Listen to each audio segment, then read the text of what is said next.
My name is Greg Jackson, and I'm a mixed martial arts instructor. We train amateurs, professionals, and lots of different organizations, but yeah, there's boy, I don't know how many we've got, 20, 25 maybe in the UFC, something like that. It's a crazy number. Definitely the biggest camp in the UFC, for sure.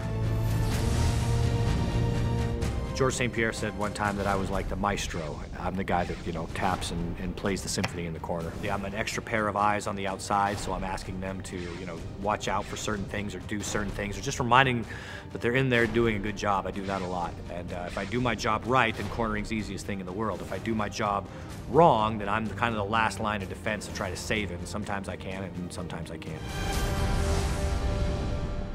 Well, a decision tree can be looked at either microly or macroly, and macro is a lot easier to understand. Macroly, you can say, do I want to throw a left punch or a right punch? That's called a cluster. Well, imagine if you could do certain movement patterns to make that fight predictable. So say, I am going to move in a place where all he can do is hit me with this right hand.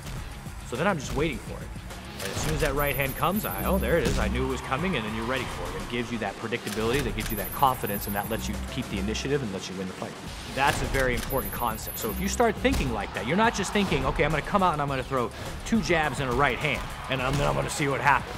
If you're thinking to yourself, I want to put myself in a position that the very nature of his blocking my jab allows me to hit him with a right hand, then you're in a structure where you're maximizing your chances for success. That John Jones-Shogun fight, Shogun was covering his hands high a lot, trying to defend his head from John's very powerful strikes. So at one point, John, understanding that, had a decision to either throw a left hook at his head, which was then blocked, or throw it at his liver.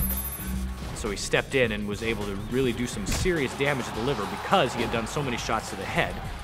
That set up predictability in a system, and that's a lot of what clustering is it makes fighting predictable. Having that in mind, all you're doing is clustering over and over and over. You're just putting yourself in these positions where no matter what they do, they're gonna get nailed. The process is the only thing that I own. I don't own that victory. Like, the victory is theirs, but the process is mine and the fighters together. Like, we share that. Every day we share that. So when we win, I'm happy for about a minute and a half, and then I just want to do it again. UFC Undisputed 3, your move.